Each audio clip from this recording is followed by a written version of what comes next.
Halo, selamat sore Gramets dan juga selamat datang di online virtual festival Gramedia Tanpa Batas, kolaborasi tanpa batas dalam rangka 52 tahun Gramedia.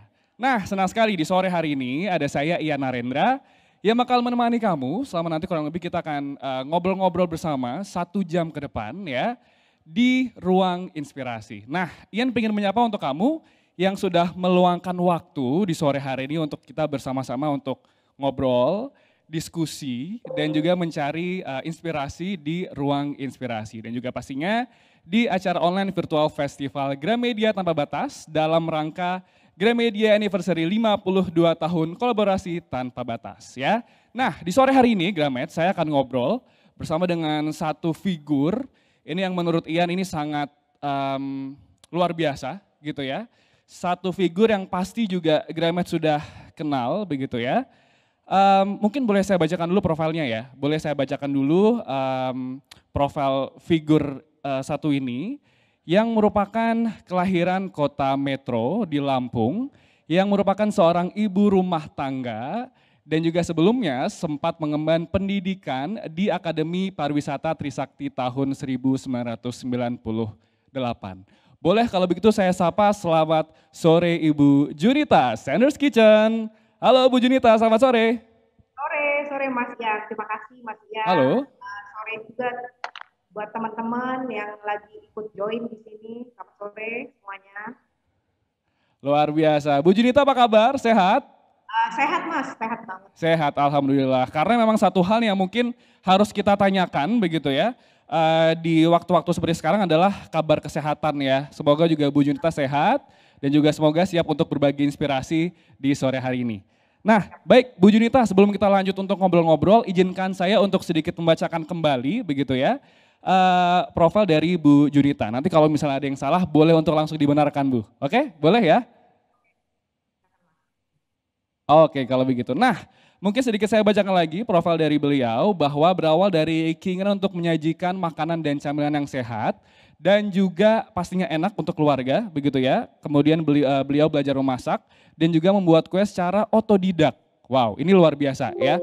Secara otodidak dan juga pastinya sudah melalui berbagai macam proses termasuk kegagalan dalam membuat masakan begitu ya hingga akhirnya yang namanya usaha nggak pernah mengkhianati hasil ya. Beliau berhasil meramur resep-resep yang pastinya simple dengan bumbu yang sederhana, dengan teknik masak yang pastinya mudah dan juga rasa yang enak ya. Dan juga telah dibuktikan lewat kesuksesan penjualan buku masak pertamanya yang berjudul Home Cooking ala Sanders Kitchen. Oke, sampai sini saya ada yang salah baca Bu, semoga enggak ya. Udah benar. Oke, kalau begitu. Nah, mungkin juga sedikit menambahkan bahwa buku tersebut adalah buku masak pertama di Indonesia yang meraih predikat mega bestseller yang mencapai angka penjualan 150.000 eksemplar dalam waktu kurang dari 4 tahun. Boleh saya minta tepuk tangan virtualnya untuk teman-teman yang ada di rumah? Oke, kalau gitu. Nah, baiklah dan juga pastinya di sela-sela kesibukan beliau sebagai ibu rumah tangga dan mendampingi suami dan juga 3 putranya, beliau masih menyempatkan untuk berbagi resep melalui akun Instagram @sanderskitchen yang per Desember 2021 kalau yang nggak salah followersnya sudah mencapai lebih dari 700.000. Mungkin kamu salah satunya karena Ian juga salah satu dari followers dari Sanders Kitchen ya. Nah, bersama juga dengan anniversary Gramedia yang ke-52 tahun ini, Ibu Junita, nanti kita akan bersama-sama untuk berdiskusi begitu ya, tentang buku ketiganya yang berjudul Inspirational Ideas for Home Cooking ala Sanders Kitchen. Nah, pastinya juga melanjutkan kesuksesan dari buku pertama dan juga kedua Sanders Kitchen ya. Sekarang Bu Junita hadir dengan buku ketiganya dan nanti kita akan obrolin lebih detail, oke, tentang apa aja sih isinya gitu ya, bagaimana proses penulisannya dan juga detail-detail lainnya. Dan juga pastinya buku ketiga ini itu terbit karena antusiasme dari pembaca dan juga followers yang luar biasa begitu ya, dan juga akhirnya beliau memutuskan untuk menerbitkan buku ketiganya pastinya dengan Gramedia Pustaka Utama. Oke, kalau begitu langsung Bu Junita kita akan sedikit diskusi boleh ya? Halo Bu Junita, apakah suara saya kedengaran? Kedengaran Mas, jelas banget. Oke, baiklah. Bu Junita, untuk yang ingin saya tanyakan untuk yang pertama gitu ya. Bu, gimana sih prosesnya begitu setelah membuat buku pertama, setelah membuat buku kedua, akhirnya memutuskan untuk membuat buku ketiga Sanders Kitchen ini. Gimana Bu awalnya memutuskan hal tersebut? Jadi gini Mas, kan Mbak Editor, Mbak Intarina, nawarin bikin buku lagi Bu, katanya. Mhm. Karena kan yang buku pertama itu, home cooking pertama, itu kan jaraknya kalau dilihat sama buku yang ketiga ini jaraknya udah 4 tahun Mas. Buku pertama Ya, saya terbitnya 2018 Januari, dan buku yang ketiga ini baru kemarin kan Januari 2022. Tuh. Jadi ya udah, saya pikir sudah waktunya memang saya mengeluarkan buku masak berikutnya. Karena buku yang kedua itu bukan masakan Mas. Buku yang kedua itu isinya kue-kue, ya. snack, karena Halo? halo, ya Mas, Ya. Mohon kedengeran maaf. kan Mas? Nah, kedengeran Bu. Mungkin boleh dilanjut, mohon maaf.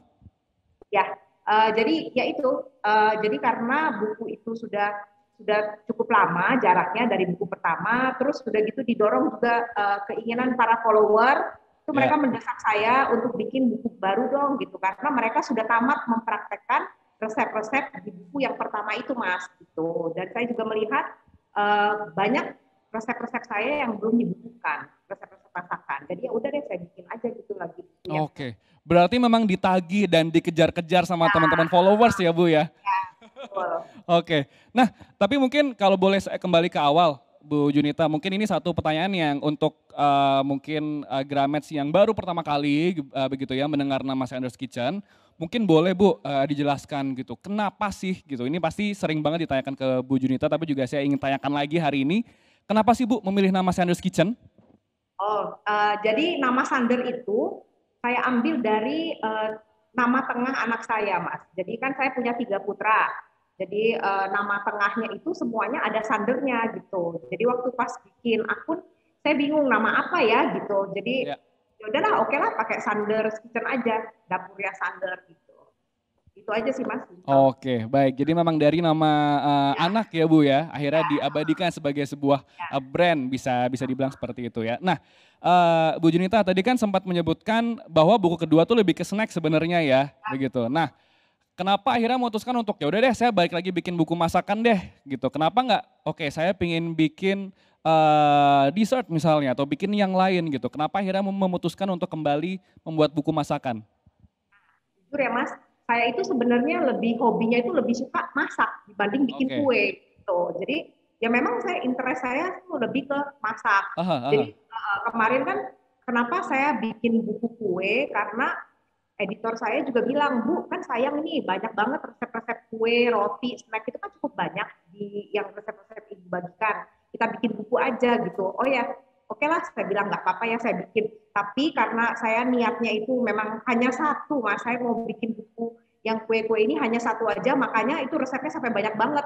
Ada 135 resep. Saya pikir saya habiskan aja lah di sini. Habis itu saya akan fokus di buku masakan aja gitu. Oke, akhirnya memang memang karena berdasarkan dari hobi yang lebih suka memasak ya Bu ya, gitu akhirnya dan resep yang tadi Ibu Junita bilang ada berapa Bu? 135 resep. 135 resep, luar biasa ya. Mungkin juga Grames yang ada di rumah, mungkin juga kalau mau komentar juga boleh begitu ya.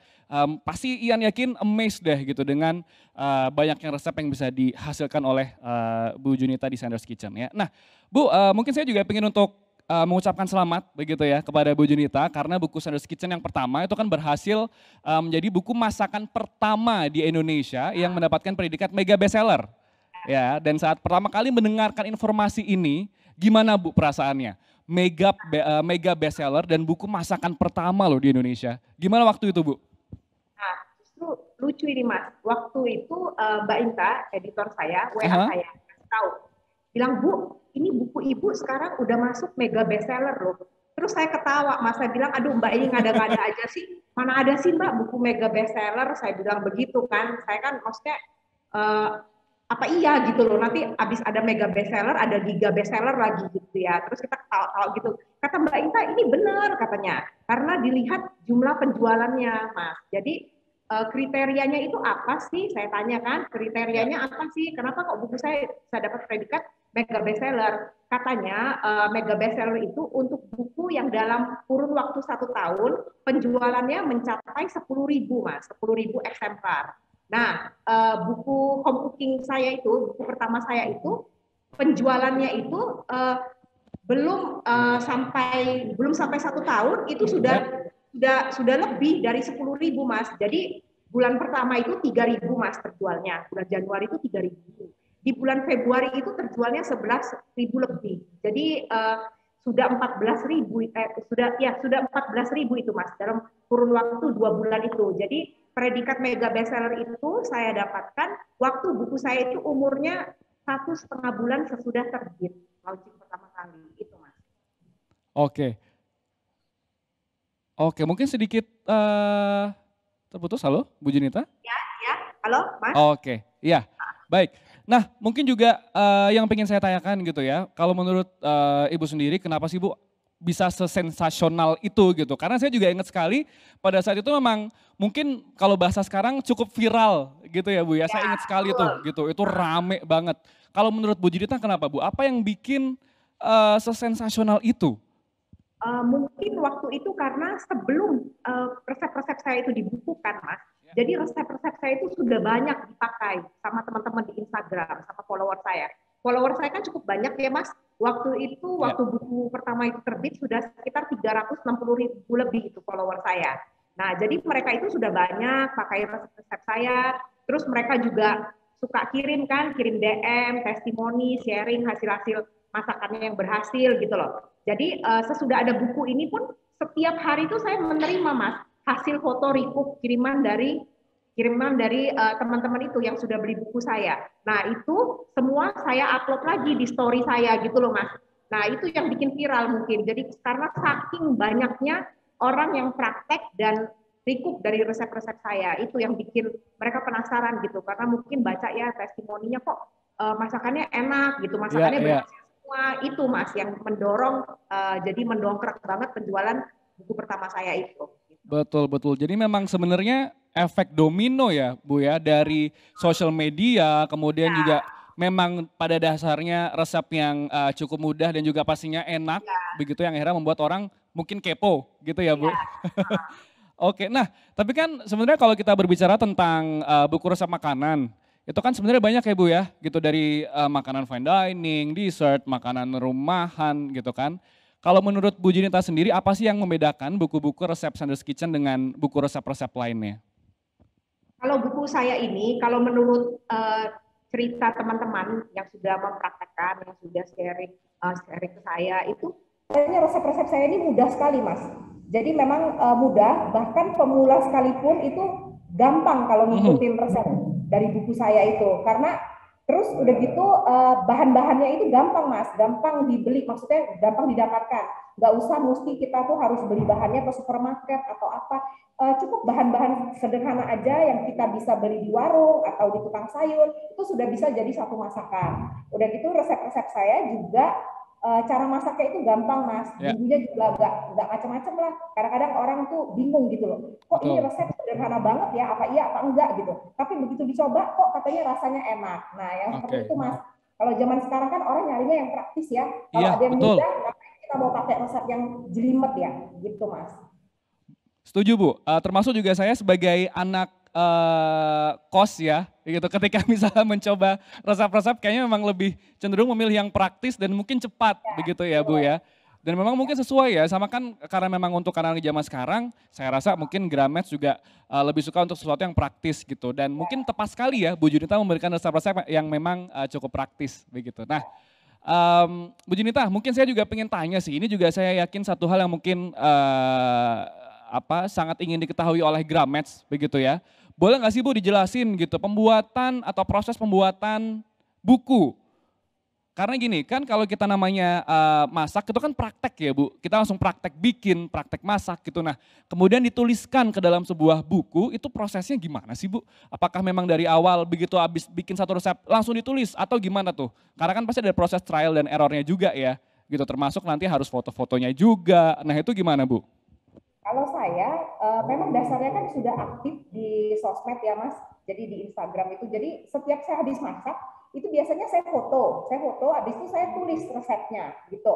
Jadi Oke, terus kebetulan foto-foto saya itu juga nggak macam-macam gitu, nggak banyak pakai props, nggak banyak pakai perintilan-perintilan gitu. Jadi oke. saya hanya isinya piring dan isi masakannya aja gitu.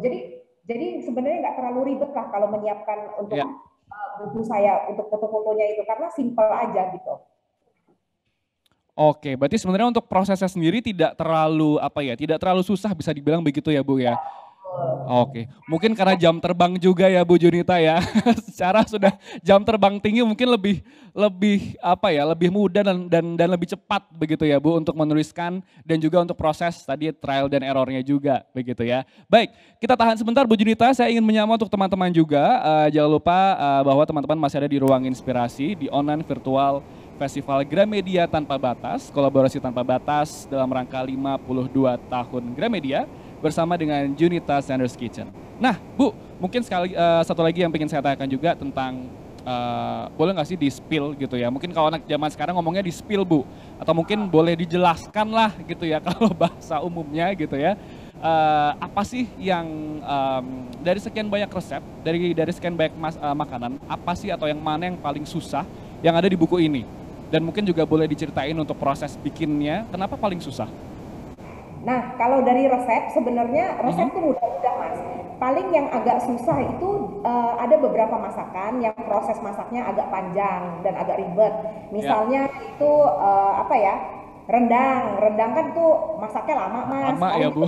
Iya. itu sih sebenarnya gampang. Terus ada Aha. resep bikin abon ikan. Itu kan perlu gongseng terus lama, harus harus aduk terus hampir seperti rendang. Nah, yang seperti itu aja Mas. Kalau dari bumbu sih bumbu-bumbu sederhana aja sih sebenarnya. Jadi paling dari prosesnya aja, nggak ada yang susah. Bahkan pemula aja bisa kok Mas bikin. Oke. Nah, tapi tadi kan yang prosesnya cukup lama ya Bu. Kalau yang jadi favorit Bu Junita dan juga keluarga ada nggak? Ya kalau dari anak-anak saya paling seneng makan rendang itu Mas. Paling seneng makan rendang. Oh gitu ya, memang paling seneng ya rendang gitu ya, yang prosesnya lama lagi. Oke, jadi memang hidangan favorit keluarga adalah rendang ya. Ayam Oh, goreng itu oke. anak-anak saya juga demen, namanya anak-anak tuh paling demen makan ayam juga Mas, dan di buku yang Oke. itu banyak banget resep ayam. Oke, iya betul betul. Jadi rendang, ayam goreng dan berbagai macam hidangan ayam tadi seperti yang Bu Junita sampaikan ya. Nah, mungkin yang juga Grames penasaran, sebenarnya kalau dengan begitu banyaknya resep yang sudah dihasilkan oleh Bu Junita, dari Bu Junita sendiri sebenarnya punya background sekolah memasak nggak sih Bu? Atau kan tadi saya sempat bilang ada belajar secara otodidak gitu ya. Nah, kalau dari Bu Junita sendiri gimana sih Bu gitu prosesnya kok akhirnya bisa menghasilkan segitu banyak resep gitu? Karena pasti orang amazed nih, masa sih nggak ada sekolah masak gitu? Masa sih nggak ada belajar secara resmi begitu ya? Apakah atau memang semua dihasilkan secara otodidak gitu? Nah begini Mas, saya sih sebenarnya dasarnya itu saya kuliah itu di perhotelan loh Mas. Iya, Saya kan tadi ada dibacain ya di iya profil. betul. Nah, itu kan saya lulusan Akademi Pariwisata Trisakti. Zaman Ya, dulu itu masih akademi, Mas. Tapi terus terang sampai lulus pun saya tuh memang belum bisa masak, bikin kue karena mungkin belum passionnya di situ ya, Mas. Nah, saya tuh baru bisa belajar masak serius itu di umur 35, Mas. Sesudah punya anak malahan oh gitu. oke. Ya, jadi ya kalau saya bilang sih memang pendidikan itu perlu, tapi lebih perlu lagi memang banyakkan prakteknya sih ya, Oke, Mas. oke. Nah, kan sebenarnya banyak ya Bu, mungkin apa ya, pasangan muda begitu ya, pasangan muda zaman sekarang kan mungkin sebelumnya nggak pernah masak-masak, selalu pesannya adalah via online gitu. Kalau menurut Bu Junita sendiri sebenarnya berarti masak itu adalah sesuatu yang bisa dipelajari ya Bu. Berarti kan nggak harus bahwa kita harus sekolah masak gitu, tapi enggak gitu. Begitu ya. Jadi memang sebenarnya setiap orang punya potensi untuk bisa masak. Setuju nggak Bu kalau saya bilang statement seperti itu? Betul, betul Mas. Apalagi kita perempuan ya, pasti ada itu apa ya naluri ya, dasar pasti pasti Aha. bisa. Masak itu semua orang bisa, cuma perkara enak atau enggak itu aja Mas. Nah, Saya juga nggak bisa kok, cuma bisa tumis-tumis aja. Kadang-kadang keasinan, kadang-kadang apa sekali masak nyicipnya sampai belasan kali sampai Iya. saya kenyang. Itu semua sama kok kita. Jadi Oke. bisa dipelajarin mas, bisa dipelajarin. Jadi itu bisa karena Oke. biasa. Yang Bisa penting karena biasa. Nah, tergantung kita niat apa enggak sih, kita mau masak atau enggak, itu iya, aja. iya. Oke, tapi kalau dari pengalaman Ibu sendiri pernah nggak sih mengalami yang, aduh ini kok makanannya tidak sesuai sama harapan saya ya gitu. Di bayangan saya kayaknya tuh harusnya ini bekerja nih resepnya, formulanya gitu. Cuma ketika dicoba, loh kok berbeda nih sama yang saya harapkan gitu. Itu pernah nggak Bu, yang paling memorable pengalaman seperti itu yang Ibu rasakan? Pernah lah mas, zaman-zaman dulu ya, sosial media itu nggak seperti sekarang. Kalau di Ya, Instagram, kali kita buka itu banyak banget orang share resep secara gratis ya mas.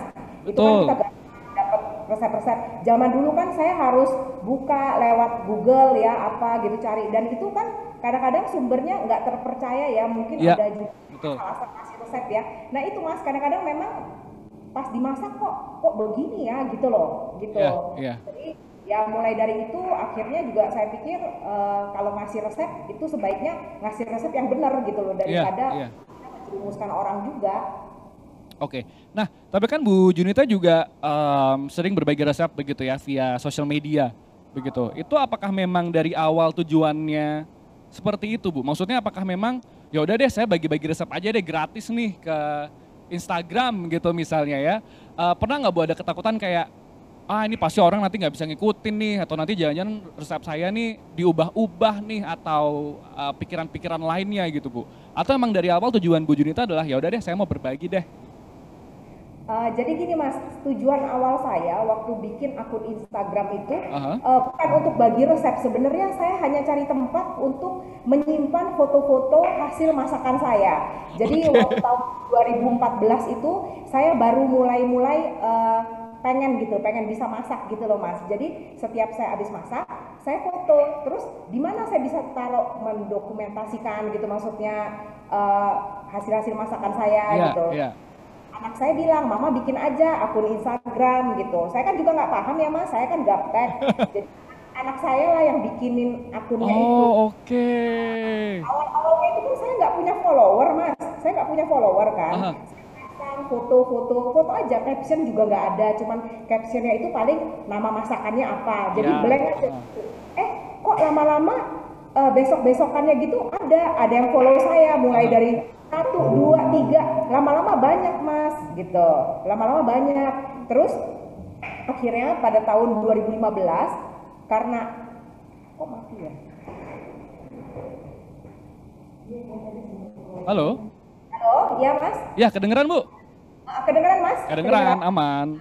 Nah, terus eh, pada tahun 2015 itu makin banyak yang tanya resepnya gitu loh. Oke. Cek ini apa sih resepnya gitu loh. Jadi saya pikir kalau saya hanya posting fotonya tanpa resep, kayaknya kurang manfaat ya mas ya. Orang nggak bisa ikut masak ya.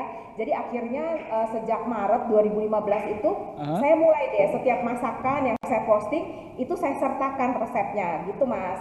Oke. Awal Berarti mulai gitu. berarti ini adalah hasil kolaborasi ibu dan anak juga sebenarnya ya Bu ya. Akhirnya hadirlah gitu Sanus Kitchen. Ya itu mas. Oke. Nah, Bu, mungkin terutama untuk ibu-ibu muda begitu ya yang ada di rumah yang mungkin sekarang juga sedang menonton Gramets yang sedang mencoba untuk praktik atau memulai memasak begitu ya, pasti pengen tanya nih, salah satu trik masak yang sangat berguna dan mempermudah Bu Junita dalam proses memasak. Nah, apa tuh Bu kira-kira? Saya mulai dari pertanyaan itu dulu deh. Trik yang kira-kira harus diingat oleh Gramets yang sekarang sedang mencoba untuk memasak seperti Bu Junita. Kalau saya sih tipsnya itu triknya sederhana aja sih mas. Sebelum masak Aha. itu saya semua bahan-bahannya. Jadi misalnya kalau Oke. saya waktu anak-anak zaman belum pandemi, itu kan anak-anak sekolah pagi. Saya otomatis Ya. harus siapin bekal. Nah itu apa yang mau saya masak besok pagi-pagi, itu hari ini malam biasanya sore atau malam itu sudah saya siapkan semua mas. Kayak misalnya ada daging, udah saya marinasi dulu, udah saya potong-potong marinasi. Kalau sayuran udah saya potong-potong, bumbu udah saya siapkan. Jadi semua saya simpan di kulkas.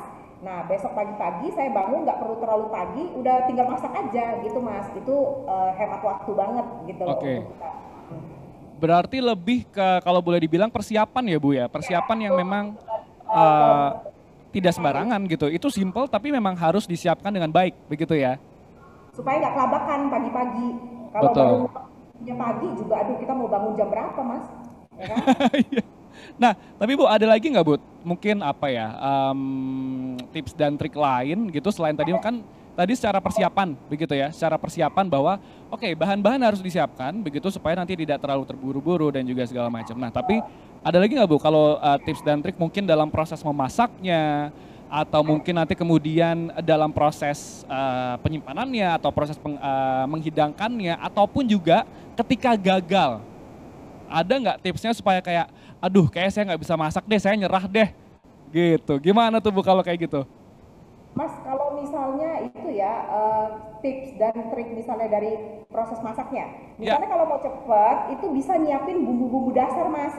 Kayak bumbu dasar oke. merah, kuning, putih itu bisa kita bikin dulu lebih banyak, agak banyak stoknya. Bisa kita stok di kulkas. Jadi nanti Ya. sewaktu-waktu mau masak tinggal paling nambahkan beberapa bumbu rempah saja gitu. Mau masakan yang putih misalnya opor ayam tinggal pakai bumbu dasar yang putih. Mau masak sambal goreng tinggal pakai bumbu dasar yang merah. Seperti itu Mas. Itu juga membantu banget. Oke, penting ya. Memang bumbu-bumbu dasar ini jadi insya Allah lebih aman gitu mungkin ya Bu ya. Ketika sudah menyiapkan bumbu dasarnya, at least secara apa ya standar rasa, insya Allah bisa tercapai mungkin begitu ya Bu ya. Oke. Nah, Bu Junita, mungkin kalau boleh kita sedikit bergeser ke pertanyaan dari netizen, Bu. Boleh ya, kita sedikit explore dulu nih pertanyaan dari teman-teman atau dari Gramets yang tadi seperti saya bilang sudah sangat penasaran gitu, pengen ngobrol sama Bu Junita, pengen tanya-tanya sama Bu Junita. Dan satu pertanyaan pertama, Bu, ada yang bertanya nih, sudah berapa banyak resep yang Ibu kuasai? Coba inget nggak gitu ya? Itu yang pertama, sudah berapa banyak resep yang Ibu kuasai? Kemudian pertanyaan kedua, kenapa Ibu suka mempelajari dan eksperimen dalam memasak? Nah, itu yang kedua. Mungkin yang pertama dulu Bu, coba diingat-ingat berapa resep yang sudah dikuasai? Kalau saya kan kalau masakan itu biasa saya kasih hashtag Mas. Ya, Masak saya share di Instagram tuh saya kasih hashtag. Kalau di Instagram sih kayaknya udah ribuan ya Mas. Kalau di buku aja udah ratusan, berapa? ya, 200, ya, ya kan? Banyak sih Mas. Tapi kadang-kadang juga resepnya ya saya masaknya ya itu lagi itu lagi. Kadang-kadang juga ya, Mas nggak semuanya masakan baru gitu. ya, Kalau untuk eksperimen ya perlu Mas, karena kan masakan itu kan banyak ya. Kita juga suka coba-coba masakan dari daerah lain betul. yang biasa yang kita masak di rumah supaya nggak bosen juga Mas. Kalau masakannya itu aja kan juga bosen ya anak-anak ya. Suami di rumah juga bisa bosen gitu.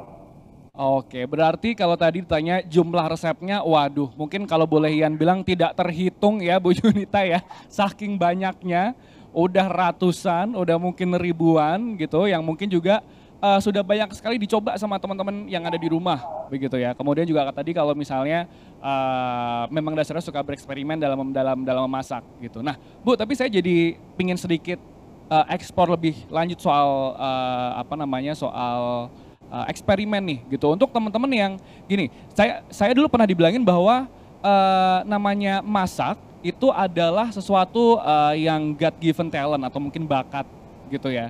Nah ada teman-teman yang akhirnya merasa bahwa ketika saya sekali gagal ya saya memang nggak bisa masak gitu. Nah kalau dari Bu Junita ada nggak tips mungkin secara apa ya secara pengalaman dari seseorang yang juga belajar secara otodidak tips dan trik untuk teman-teman yang mungkin merasa bahwa ya kalau saya sekali nggak bisa masak, saya nggak bisa masak. Nah gimana tuh Bu? Supaya tetap ya memang harus disadari bahwa harus mencoba lagi gitu. Enggak, itu mah kembali lagi yang saya bilang Mas, kita tuh mau bisa atau enggak. Semua pemula, biarpun sejago apapun, saya rasa pasti ada ngalamin hal-hal masa-masa sulitnya ya pas Ya, masak. Kayak saya aja dulu, itu permasalahan banget ngasih garam dan gula. Ngasih perbandingannya Mas. Jadi kalau misalnya resep-resep dari orang tua, itu kan dari mama saya, garam kira-kira, semua kan kira-kira Mas, ya kan?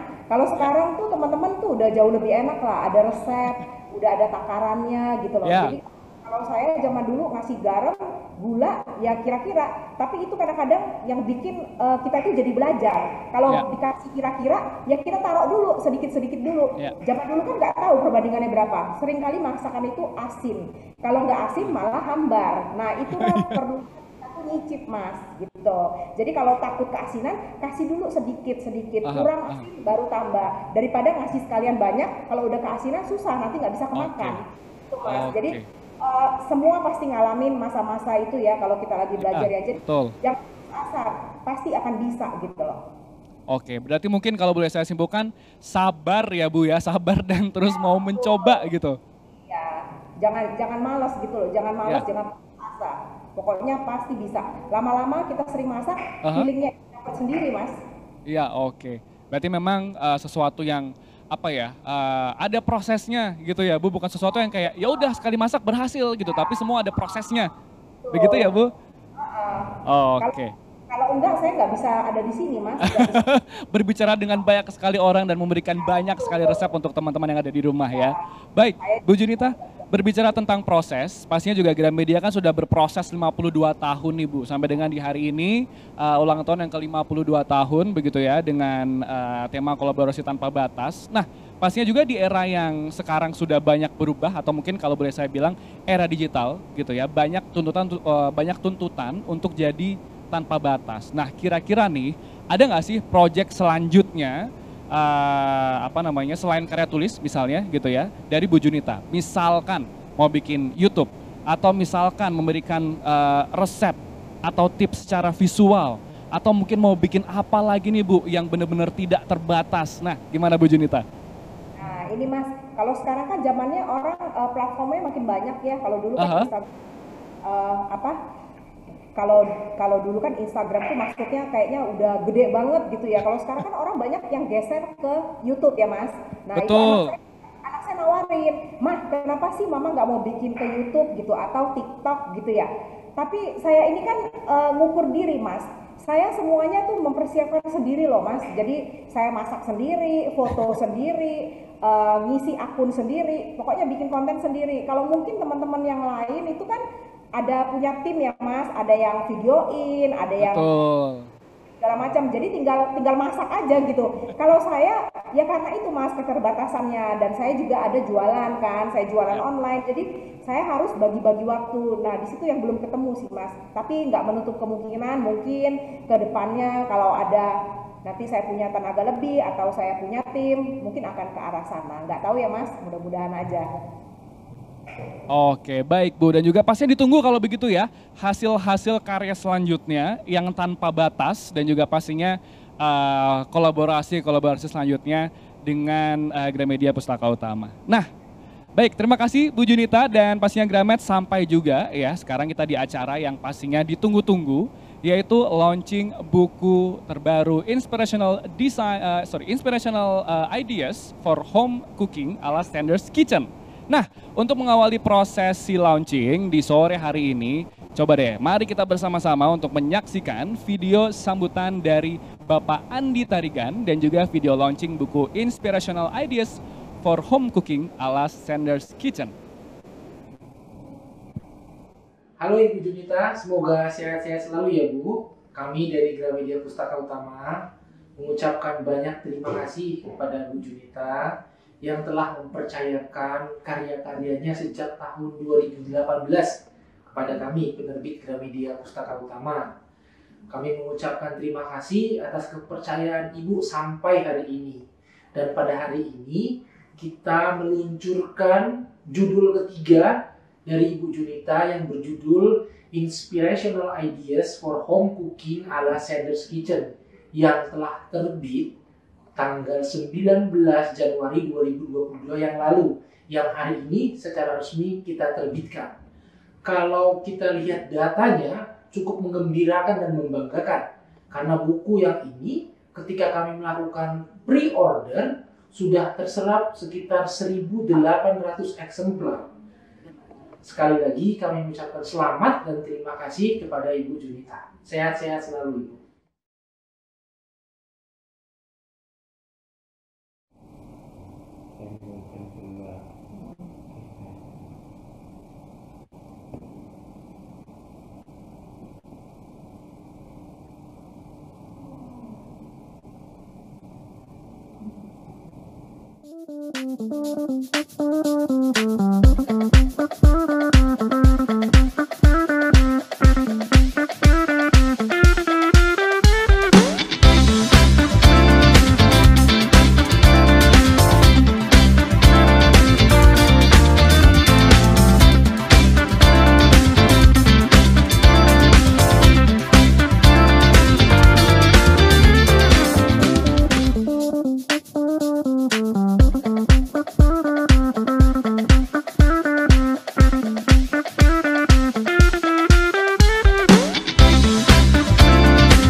Yeay, luar biasa sekali dan mungkin boleh saya minta tepuk tangannya untuk yang ada di rumah, untuk yang ada dimanapun ya, bahwa ini adalah buku ketiga dari Bu Junita Sanders Kitchen yang resmi diluncurkan hari ini. Sekali lagi tepuk tangan yang paling meriah dong, saya minta yang ada di rumah, tepuk tangan virtualnya boleh? Oke, cukup kedengeran ya, baik. Bu Junita, selamat sekali lagi, share ini resmi sudah begitu ya, meluncurkan buku ketiga dari Bu Junita. Mungkin boleh Ibu sedikit mengangkat, Ibu tunjukkan untuk bukunya, begitu. Silakan Ibu. Ditunjukkan hasil karyanya, luar biasa sekali. Oke, asik. Boleh kita capture dulu momen membanggakan ini karena memang ini satu momen yang sungguh luar biasa, yang monumental begitu ya, karena di hari ini buku ketiganya resmi diluncurkan. Selamat Bu Junita, dan mungkin ingin untuk menyampaikan sepatah dua patah kata bagaimana perasaannya, mungkin juga untuk teman-teman dari Gramedia Pustaka Utama yang sudah bekerja sama, berkolaborasi tanpa batas hingga menghasilkan buku ketiga ini. Silakan Bu Junita. Terima kasih Mas Ian, juga terima kasih kepada Pak Andi sudah memberikan sambutan buat peluncuran buku ketiga saya. Saya ingin mengucapkan terima kasih kepada penerbit segenap pimpinan dari Gramedia Pustaka Utama yang sudah memberikan kepercayaannya untuk saya menerbitkan buku di Gramedia Pustaka Utama. Dan juga saya mengucapkan terima kasih kepada editor saya Mbak Inta Rina Hardiman. Ini ketiga buku saya semuanya Mbak Inta yang jadi editornya. Terus terima kasih juga kepada bagian prolis itu ada Mas Nafi, Mbak Esther, Mbak Ajeng atas kerjasamanya, bagian sekretariat, bagian tim produksi Gramedia Pustaka Utama, pimpinan dan staf seluruh Gramedia Store seluruh Indonesia, terutama khususnya kepada Gramedia Harapan Indah, karena selama kurang lebih 4 tahun ini Gramedia Harapan Indah sudah membantu saya banget untuk menyediakan buku-buku yang saya jual sendiri. Dan tentunya masih banyak lagi pihak-pihak lain yang tidak dapat saya sebutkan satu persatu di sini, tapi saya sangat-sangat berterima kasih sehingga buku saya ini bisa terwujud gitu. Terima kasih. Baik, terima kasih sekali lagi Bu Junita. Tepuk tangan sekali lagi dong untuk teman-teman yang ada di studio ataupun di rumah ataupun dimanapun Grameds berada begitu ya. Silakan langsung untuk menuju ke toko Gramedia terdekat atau juga silakan nih bisa langsung cek di gramedia.com dan juga pastinya marketplace Gramedia untuk langsung order buku Inspirational Ideas ala Sanders Kitchen. Dan juga boleh sekali lagi Ian ingatkan untuk follow Instagram @gramedia, @buku-gpu dan juga pastinya @Sanders Kitchen untuk mengetahui informasi lebih lengkap terkait buku Inspirational Ideas ala Sanders Kitchen. Baiklah kalau begitu Bu Junita, sekali lagi selamat dan juga pastinya terima kasih atas waktunya sudah berbagi inspirasi di Ruang Inspirasi dalam rangka online virtual festival Gramedia Tanpa Batas, kolaborasi tanpa batas dalam rangka 52 tahun Gramedia. Bu Junita, terima kasih, sehat selalu pastinya. Dan juga semoga untuk Grameds yang ada di rumah ataupun dimanapun Anda berada juga selalu sehat ya. Semoga kita juga selalu bisa mencari inspirasi terbaru untuk menjadi pribadi yang lebih baik lagi ke depannya. Saya Ian Narendra, pamit undur diri. Selamat sore dan sampai jumpa. Terima kasih Mas Ian.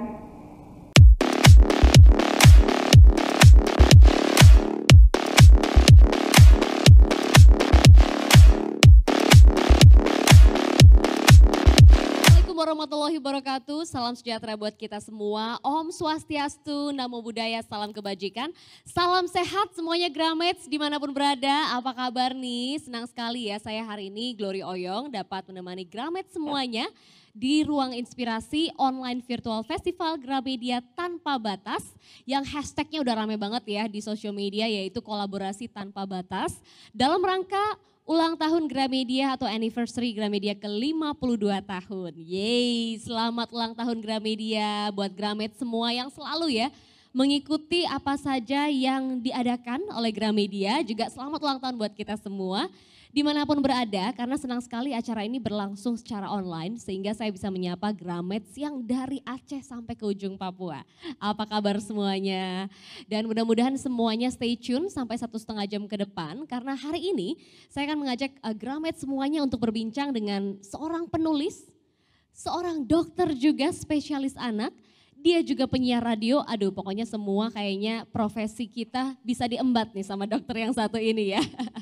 Karena sudah menulis dengan sangat produktif sekali seri Momiklopedia di Gramedia Pustaka Utama. Dan bertepatan dengan hari yang istimewa ini, di anniversary Gramedia yang ke-52 akan meluncurkan buku ketujuhnya, yaitu Momiklopedia 89 Resep Makanan Anak 2-5 tahun. Dr. Meta Hanininta, ya hari ini kita akan ngobrol-ngobrol, sapaan akrabnya di social media adalah Dokmet mungkin ya dok ya.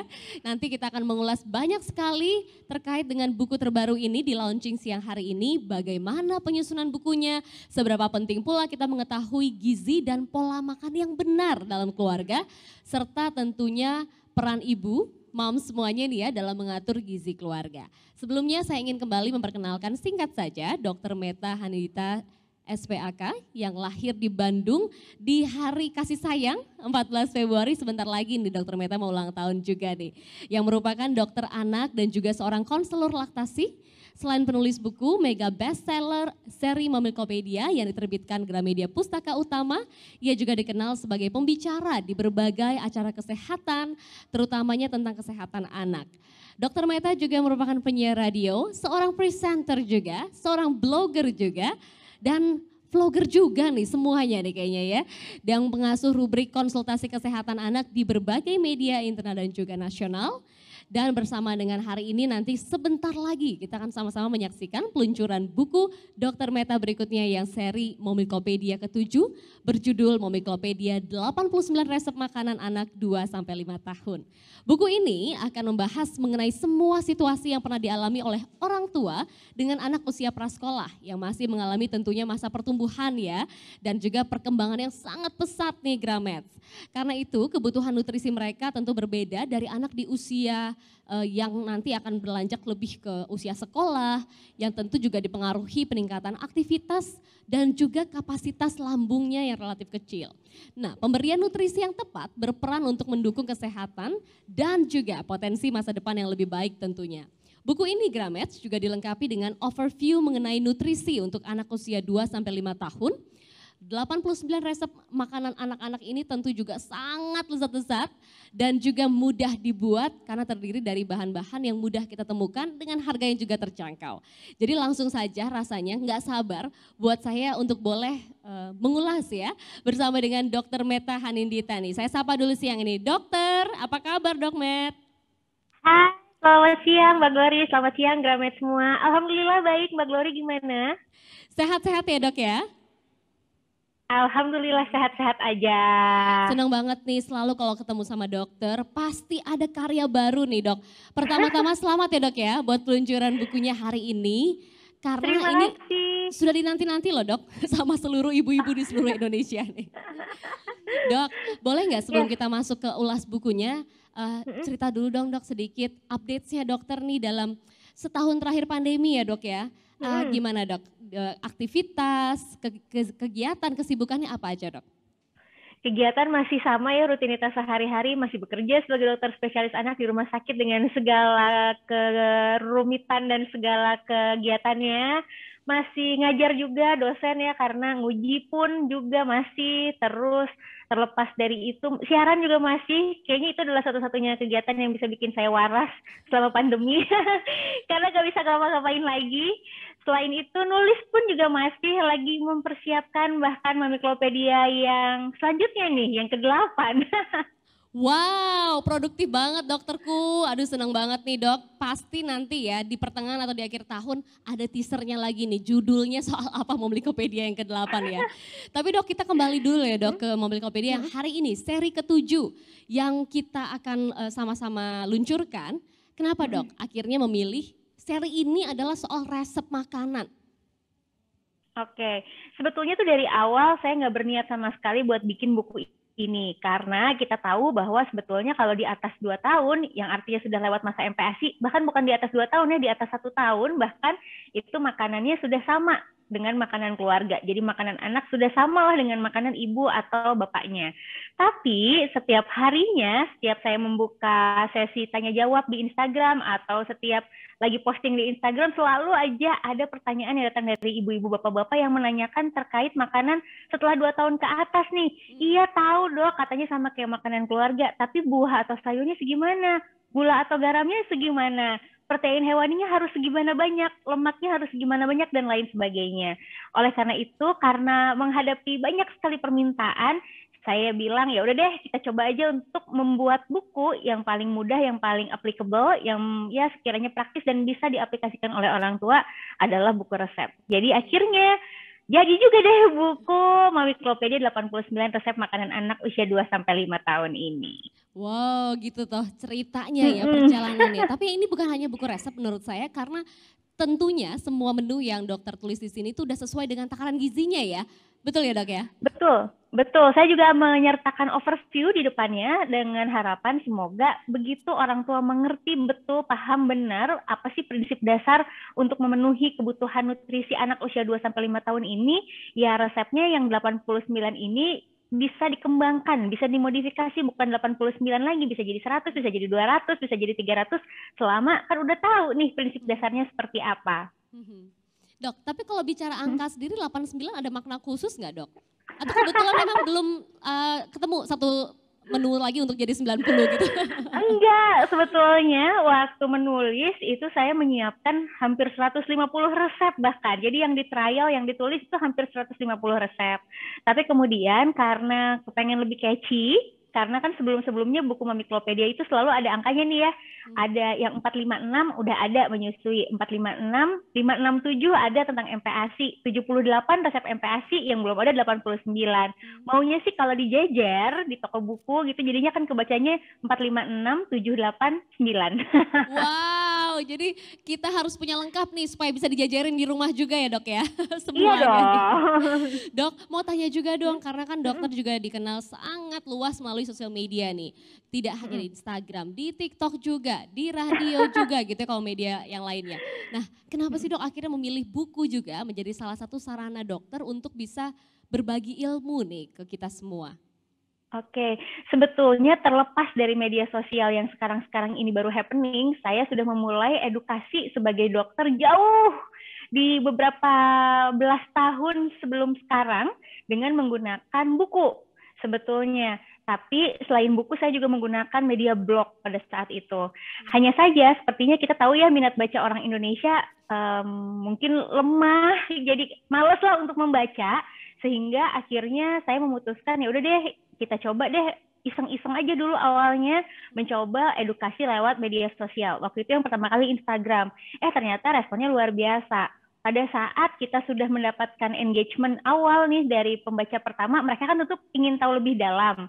Nah, tidak mungkin yang sebegitu dalamnya bisa saya jelaskan dengan sebegitu detailnya juga di media sosial. Sehingga akhirnya saya memutuskan, oh ini harus bikin buku nih. Walaupun begitu juga ada juga nih bapak-bapak, ibu-ibu yang bilang, dok saya tuh nggak bisa seterus-terus bikin atau buka Instagram karena mungkin akses internet yang terbatas. Boleh nggak dibikin buku aja dan lain sebagainya. Jadi kalau sebelum Mamiklopedia, saya udah mengeluarkan 5 buku sebelumnya ya, ada yang soal edukasi juga, tapi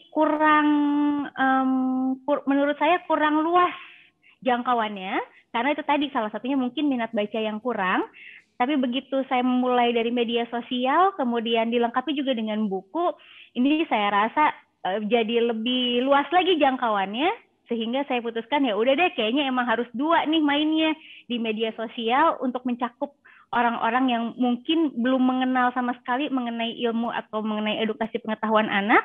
Dan untuk buku itu biasanya lebih sering dibeli oleh orang tua yang sudah punya anak yang ingin tahu lebih dalam. Begitu. Ya, jadi ini bukan hanya sekedar lebih luas, tapi jadi mega bestseller nih dok. Banyak banget yang Waduh, borong ya. alhamdulillah. Ini aku senang banget kalau lihat juga nih covernya nih di samping aku bukunya nih dok ya. Warnanya catchy banget sama kayak warna baju kita hari ini ya dok ya. Jadi dari Sengaja, jauh-jauh kan? udah sangat catchy sekali. Dan lembaran dalamnya juga itu kertas magazine ya dok ya. Jadi benar-benar Yes. full color bagi moms di rumah yang ingin mencoba pun melihat warna-warninya aja udah seneng banget. Font tulisannya juga besar-besar jadi mudah banget dibaca dan ditiru resepnya. Untuk menyusun ini berapa lama dok? Sebetulnya untuk pengerjaan buku ini yang paling lama adalah menulis resep, menghitung kebutuhan nutrisi, terus menyesuaikan dengan resep, dan trial and error pada saat memasak. Itu kayaknya butuh waktu sekitar 1 tahun sendiri. Buku ini kemudian setelah sudah jadi di trial error sekian belas kali, kemudian baru saya berikan kepada editor yang kemudian akhirnya di layout, desain cover, dan sebagainya. Mungkin kurang lebih sekitar 1 tahun lah. Wow, perjalanan yang tidak sebentar itu ya dok ya. Tapi kalau tadi dengar Iya. dokter nggak cuman menulis berdasarkan gizi dan juga kemudian mungkin paduan menu-menunya, tapi juga di trial error dimasak semua ya dok ya, dicobain. Itu di Iya, rumah yang jadi betul. tasternya siapa tuh dok? Yang suka mencicipi Suami dan anak berkomentar? saya. Suami dan anak ya? Suami dan anak itu selalu menjadi korban yang jadi komentator juga. Kalau nggak enak, ya saya berarti harus bikin lagi gimana kira-kira dimodifikasi supaya enak. Kalau mereka enak, kebetulan suami sama anak saya ini tukang makan ya. Jadi tahu banget rasanya enak atau enggak. Kalau mereka bilang nggak enak, walaupun menurut saya kayaknya enak-enak aja. Tapi kalau kata yang tukang makan nggak enak, udah deh skip aja kalau gitu. Makanya itu dari 150 resep bisa dipotong, bisa di-cut jadi 89 aja. Nah ini udah terbukti bisa dimasak dan hasilnya jadi gitu ya dok ya. Untuk moms mulai di rumah yang mau mencoba. Dok mau tanya dong, jadi dalam proses tadi ya membuat resep dan segala macam, kan pasti dokter juga banyak nih yang bertanya, dok ini usia 2 sampai 5 tahun, itu kan sebenarnya udah bisa makan apa aja. Tapi anak saya itu masih picky eater.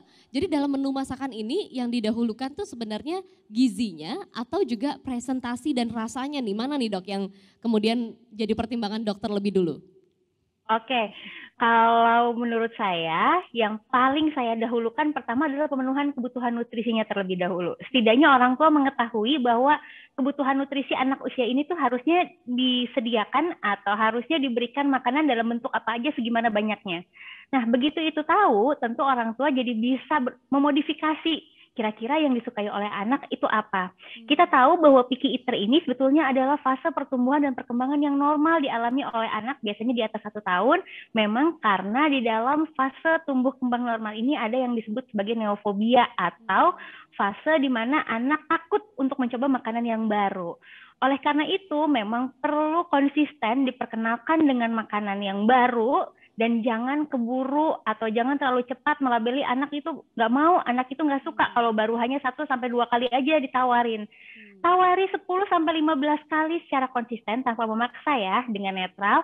Kalau memang anak tidak mau sama sekali setelah 15 kali, mungkin memang dia tidak suka. Tapi kan ada banyak alternatifnya. Yang jelas pemenuhan kebutuhan nutrisi itu yang pertama dulu deh. Setelah itu orang tua kalau sudah paham benar bagaimana cara memenuhi kebutuhan nutrisi tentu bisa berkreasi dengan bagaimana penampakan makanannya, bagaimana dengan cita rasa makanannya, dan lain sebagainya. Jadi gizinya udah cukup, rasanya kemudian juga bisa dimodifikasi, tampilannya juga ya bisa menarik. Wah komplit Betul. jadinya ya dok ya. Dok kalau cerita nih soal proses tadi dokter trial di rumah memasak juga, menuliskan sesuai dengan pemenuhan gizinya, ditambah masih siaran, masih juga praktek ya dok ya. Kemudian juga aktif banget di sosial media sebagai content creator. Apa sih tantangan terbesar dalam menyusun buku ini selama 1,5 tahun belakangan? Tantangan terbesar adalah karena saya nggak bisa masak orangnya. Itu sebetulnya tantangan terbesar. Orang-orang mungkin mengira karena saya sudah pernah mengeluarkan buku resep masakan sebelumnya yang MPASI, saya setidaknya punya pengalaman lah dalam memasak. Yang awalnya saya pikir juga demikian. tapi ternyata saya salah karena tetap aja mungkin karena tidak terbiasa, tidak rutin memasak setiap harinya, memasak makanan atau masakan yang sesederhana di dalam buku resep makanan anak 2-5 tahun ini pun masih challenging buat saya. Jadi masih perlu banyak latihan, itu yang paling sulit dan disebabkan karena kesibukan tadi juga tentu karena bolak-balik trial, bolak-balik harus mencoba memasak sendiri, akhirnya jadi agak membingungkan untuk manajemen waktu. Nah, tapi untungnya saya masih bisa lah untuk mengatur waktu, meluangkan waktu, mencoba memasak makanan yang ada di menu ini, yang ada di buku resep ini. Oke, jadi benar-benar manajemen waktu ya dokter nih kerasa ya padatnya, tantangan untuk memasaknya juga akhirnya sekarang jadi jago deh pasti nih dok. Sudah 89 resep Enggak soalnya. juga, tetap enggak juga. Tetap masih struggling juga ya dok ya. Aduh ini Tetap masih curhatan hati struggling. kita yang di rumah juga sama dok. Nah dok aku juga kan kebetulan punya anak usia 2-5 tahun ya. Ada 2 putra yang dua-duanya masuk nih di usia buku ini. Lalu apa pesan dokter kepada orang tua di rumah yang mungkin menu masakannya tuh belum sesuai dengan gizi yang seharusnya? Ada nggak Don pesan melalui buku ini supaya kita juga bisa memperhatikan gizi anak? Kenapa penting kepada ibu-ibu untuk mengetahui itu?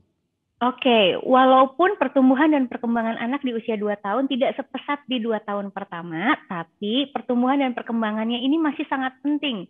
Apalagi kita tahu di atas usia 2 tahun, usia prasekolah ini ada perbedaan karakter. Kalau bayi di bawah 2 tahun, ya kadang nurut-nurut aja ya. Tapi kalau udah di atas 2 tahun, dia akan terpengaruh oleh teman-temannya, akan terpengaruh dengan jajanan. Kalau dia tahu akan jadi lebih suka jajan contohnya. Kemudian juga dia sudah mulai ingin menunjukkan independen. Artinya biasanya nih, apalagi kalau sudah mulai tantrum ya, yang disuruh tidak dikerjakan, yang dilarang justru dikerjakan. Itu adalah tantangannya. Tapi biar bagaimanapun kita harus ingat bahwa pemenuhan nutrisi optimal di kelompok usia ini pun juga tidak kalah penting dengan di 1000 hari pertama. Sehingga semoga buku ini dapat membantu ibu-ibu dan bapak-bapak dalam memenuhi kebutuhan nutrisi untuk anak usia prasekolah dengan segala tantangannya. Dan kita tahu juga nih anak-anak usia sini udah mulai pilih-pilih makanan juga, udah lebih memilih jajan, udah lebih lost biasanya nih orang tuanya ya dibandingkan dengan di 2 tahun pertama. Semoga ibu dan bapak mengerti, paham benar kalau misalnya anak maunya makan itu-itu aja. Biasanya gitu ya kalau anak di atas 2 tahun udah mulai ya maunya itu-itu aja, nggak mau yang lain-lain, tapi tiba-tiba nggak mau sama sekali yang biasanya dia mau makan, berubah lagi. Itu adalah hal yang normal selama bisa memenuhi kebutuhan nutrisinya, nggak harus mahal, nggak harus susah masaknya ya, yang sesederhana apapun lah yang ada di sekitar kita, nggak harus ikan salmon misalnya, pakai ikan kembung boleh, pakai ikan lele juga boleh, selama itu memang memenuhi kebutuhan nutrisinya nggak masalah. Jadi kita supaya nggak mati ide juga ya dok ya, ada buku panduan ini deh. Karena saya juga ikut merasakan nih dok, aduh bakso ikan lagi, telur goreng lagi, nugget ayam lagi gitu ya, itu terus digilir-gilir. Jadi dengan ini kita tahu penting juga di atas usia 2 tahun untuk pemenuhan gizi, karena anak udah mulai banyak snacking dan jajannya tadi ya, seperti yang dokter katakan. Dok, aku juga mau tanya lagi nih berikutnya nih, dalam melakukan research, tentu kan dokter juga karena memang keahliannya atau juga di bidang untuk mempertimbangkan gizi makanan, apa yang kemudian bisa di-sharing di kesempatan ini bersama Gramet semua terkait dengan riset mendalam setiap menu yang dokter buat di buku ini? Oke, saat saya melakukan atau saat saya memutuskan untuk membuat resep ini, saya memulai dari komposisi sumber makanan yang harusnya bisa diberikan kepada anak kelompok usia ini. Sebagai contoh, sumber karbohidrat harus berapa persen dari total kebutuhan kalori, protein dengan mengutamakan protein hewani harus berapa persen dari total kebutuhan kalori, lemaknya harus berapa persen, sayur atau buahnya juga harus berapa banyak. Berbeda dengan usia MPASI dari 6 bulan hingga usia 23 bulan, di kelompok usia prasekolah ini untuk sayur atau buah porsinya bisa lebih banyak karena sifatnya bukan lagi hanya sebagai atau sekedar pengenalan. Kemudian untuk lemak justru harus dikurangi karena sudah tidak lagi terlalu tinggi, kebutuhannya tidak seperti anak di usia 2 tahun. Nah, ini yang sedikit challenging apalagi karena mungkin ibu-ibu sudah terbiasa nih memasak dengan lemak yang tinggi misalnya, memasak dengan sayur atau buah dengan jumlah yang terbatas atau jumlah sedikit saja hanya sebagai pengenalan sebelumnya. Kemudian di usia 2 tahun sudah mulai naik gitu ya porsi sayur atau buahnya, sementara porsi lemaknya harus diturunkan. Tapi biar bagaimanapun saya mencoba untuk membuat resep yang sederhana sehingga nggak perlu harus ditimbang setiap kalinya misalnya, karena kita tahu ya ibu-ibu tuh kan kerjaannya banyak, kerjaannya repot, nggak memungkinkan rasanya kalau setiap kali masak harus menimbang-nimbang dulu, menakar dulu berapa gram. Karena kan makanan untuk anak usia 2 tahun harusnya sudah sama nih dengan makanan keluarga. Harusnya ya makanan yang disajikan di meja makan barengan sama ayah dan ibunya. Tapi setidaknya dengan buku ini sih harapannya semoga ibu tuh setidaknya tahu lah pada umumnya secara kasarnya harusnya segimana banyak sih yang dikonsumsi oleh anak, kemudian untuk porsi-porsi buah atau sayurnya seberapa, lemaknya seberapa. Ini semua juga saya konfirmasi dengan jurnal-jurnal ilmiah dan juga rekomendasi dari berbagai organisasi kesehatan dunia yang lain. Wow, jadi lengkap banget ya researchnya Dokter Meta untuk menyusun menu ini sekalian aja nih buat Gramet semua ya. Buku resepnya untuk satu keluarga, ya betul ya dok ya? Karena bisa dimakan untuk satu rumah juga kan, rasanya enak, gizinya apalagi sudah sangat dihitung dengan sangat baik sekali. Dok, satu nih sebelum kita masuk dalam pembahasan lebih dalam ya mengenai gizi, kenapa pentingnya gizi dan sebagainya. Apa sih yang paling favorit dari menu di sini? Mungkin bisa satu, bisa dua. Anaknya dokter di rumah. Anak saya paling suka sushi ikan lele untuk makanan utamanya. Kemudian untuk snacknya paling suka pentol saus kacang. Tapi dia juga suka makanan yang lain kayak misalnya ayam kremes juga dia suka. Untuk snack dia juga suka es krim mangga. Jadi macam-macam sih sebetulnya, suka-suka aja dia mah. Ini kayaknya isinya adalah favoritnya keluarga Dokter Meta ya, dituangkan di sini. Betul. Bisa jadi favorit kita juga semua di rumah. Dok, kita masuk ya lebih dalam mengenai gizi nih. Kenapa penting untuk ibu di rumah, ayah di rumah untuk bisa mengetahui pentingnya gizi dan pola makan dalam keluarga. Karena banyak juga dok yang mulai merasakan di anak usia 2 sampai ke atas gitu ya. 5 tahun ke atas bahkan berat badan anaknya ada yang kemudian jadi berlebih, ada yang kemudian jadi kurang gitu. Nah, pemenuhan gizi dan nutrisi anak ini apakah juga berpengaruh sangat signifikan juga nih dok ke berat badan dan kemudian konsekuensi kesehatan lainnya untuk anak? Tentu akan tetap berpengaruh. Kenapa? Karena nutrisi pada saat masa kanak-kanak ini juga akan menentukan bagaimana nantinya sistem metabolisme akan diatur pada saat di kemudian hari, mengatur juga bagaimana pertumbuhan dan perkembangan otak dan organ lainnya dan sebagainya.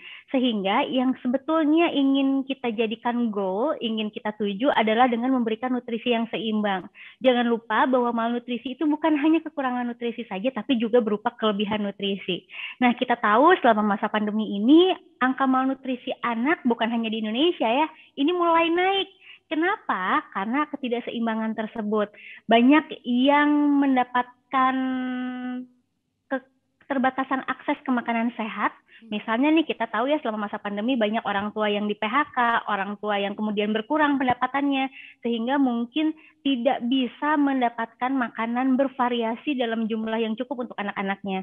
Tapi di lain pihak kita juga tahu bahwa selama masa pandemi ini anak-anak kita itu kebanyakan melakukan kegiatan sedentary atau sedentary lifestyle yang artinya tidak melakukan aktivitas fisik dengan cukup. Nah, karena nggak bisa kemana-mana, biasanya mungkin jalan-jalan, biasanya mungkin nge-mall dan lain sebagainya, dan selama masa pandemi ini tidak bisa dikerjakan, maka hiburan yang paling mungkin dikerjakan adalah makan enak, jajan yang paling enak. Padahal jajan yang enak, makan yang enak ini biasanya ini tidak seimbang nutrisinya, karena terlalu tinggi gula, terlalu tinggi garam contohnya, dan kurang serat dan lain sebagainya yang tentu tidak sesuai dengan kebutuhan nutrisi. Makanya selama masa pandemi ini, angka malnutrisi baik yang kekurangan maupun yang kelebihan meningkat. Nah, ini yang harus kita waspadai. Jangan lupa nutrisi optimal memang penting ya, sesuaikan dengan kebutuhan berdasarkan usia. Jangan lupa juga aktivitas fisik pada anak ini pun juga penting. Satu lagi, durasi tidur. Kita tahu kemarin-kemarin ini kan sekolah, les, ekstrakurikuler dan lain sebagainya itu dikerjakan secara online, sehingga otomatis anak-anak ini jadi merasa ya udahlah besok pagi nggak usah bangun pagi, bangun 5 menit sebelum masuk kan juga bisa, kan cuman online, sehingga akhirnya mereka menyibukkan diri lewat gadget, menyibukkan diri mungkin main game, nonton YouTube dan lain sebagainya, tidurnya malam-malam sekali, yang tentu ini akan mempengaruhi hormon pertumbuhan dan dapat mengakibatkan adanya gangguan nutrisi. Itu dulu deh yang paling penting. Selain nutrisi optimal, aktivitas fisik harus tetap dilakukan sesuai dengan usia, durasi tidur pun juga harus sesuai dengan usia. Jadi itu 3 serangkainya dok ya. Iya. Gizinya, aktivitas fisik, dan juga istirahat yang cukup. Dok, kalau kita kembali lagi juga bicara yang ideal gitu ya, yang kira-kira oke atau pas untuk anak usia 2-5 tahun ke atas. Ini berapa kali snacknya dalam satu hari, makan beratnya atau porsinya itu seberapa sih, sepiring orang dewasa kah gitu ya. Sederhananya bisa nggak dok dijabarkan seperti apa nih idealnya konsumsi makanan mereka sehari-hari dengan pola snackingnya juga? Sebetulnya untuk kelompok usia 2-5 tahun ini, angka kebutuhan kalori itu akan sangat bervariasi. Tergantung berapa berat badannya, tergantung bagaimana status gizinya, tergantung bagaimana tinggi badannya. Karena itu semua harus dihitung seharusnya sih personal.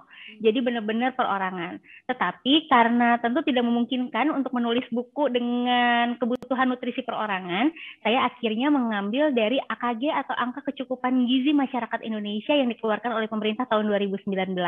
Di situ disebutkan bahwa untuk anak usia 2-5 tahun berapa kebutuhan kalorinya, berapa kebutuhan proteinnya, dan lain sebagainya. Nah, di overview di buku ini, di buku 89 resep makanan anak 2-5 tahun juga saya sudah sempatkan nih menulis porsinya. Sebagai contoh, untuk anak usia 2-5 tahun nasinya mungkin sekali makan antara 100-150 gram. Sekali lagi, ini tentu akan bisa sangat bervariasi. Tergantung dari usia, tergantung dari berat badan, tapi secara umum seperti itu. Kemudian untuk sayur atau buah untuk usia 2-3 tahun kurang lebih 1 gelas, di mana 1 gelasnya itu sekitar 240 gram atau 240 cc per harinya. Lalu untuk protein hewani, tergantung nih protein hewaninya apa, tapi rata-rata entah itu ayam, entah itu ikan, kurang lebih sekitar 100-150 gram per hari, dan lain sebagainya. Untuk lemak, ini memang sudah mulai dibatasi karena kebutuhannya sudah tidak lagi tinggi seperti 2 tahun ke bawah. Berbagai literatur mengatakan bahwa minyak itu ada yang bilang 15-22 gram per harinya boleh digunakan.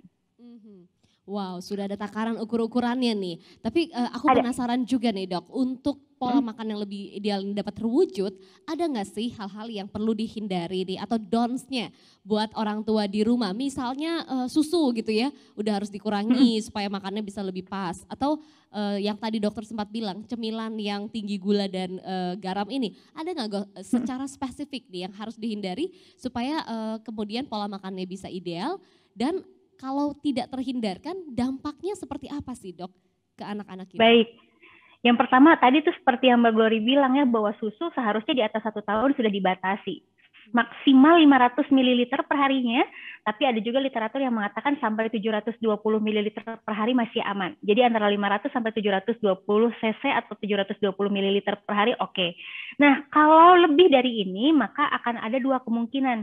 Yang pertama, anaknya kenyang duluan karena minum susu sehingga akhirnya makannya tidak jadi sesuai dengan porsi, artinya kebutuhan nutrisi itu kan kalau berdasarkan usia harusnya di atas 1 tahun 70% kebutuhan nutrisi terpenuhi dari makanan, 30% saja yang terpenuhi dari susu.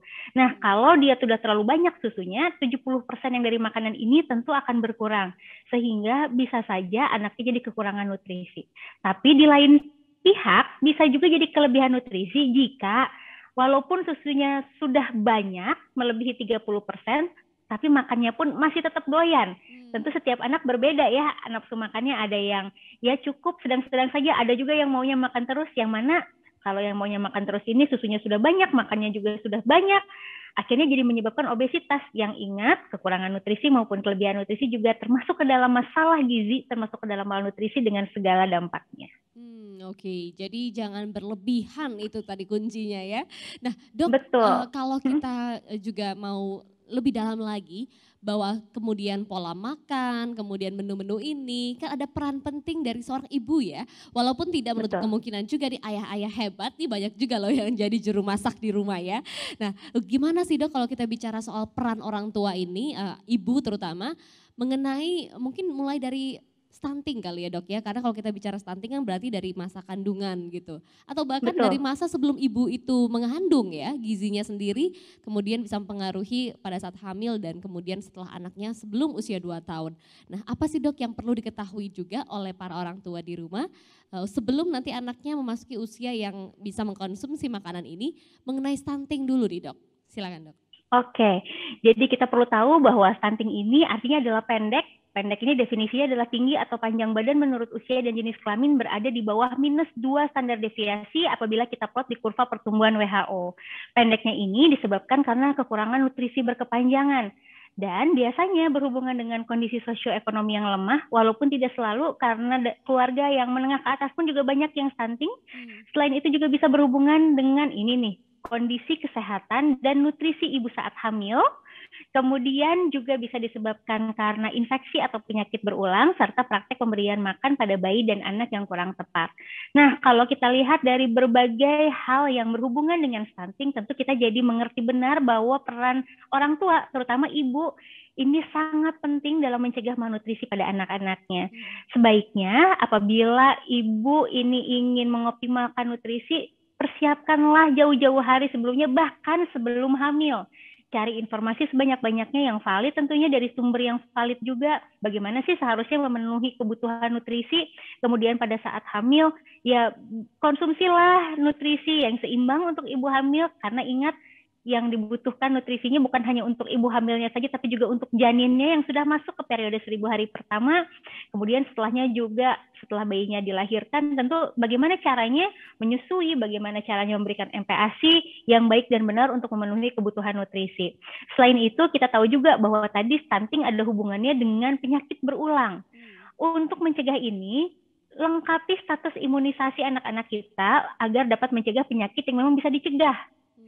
Nah, kemudian kalau untuk praktek pemberian makan yang tidak tepat, itu tadi tuh ya, harus cari tahu bagaimana sih sebetulnya memenuhi kebutuhan nutrisi yang tepat.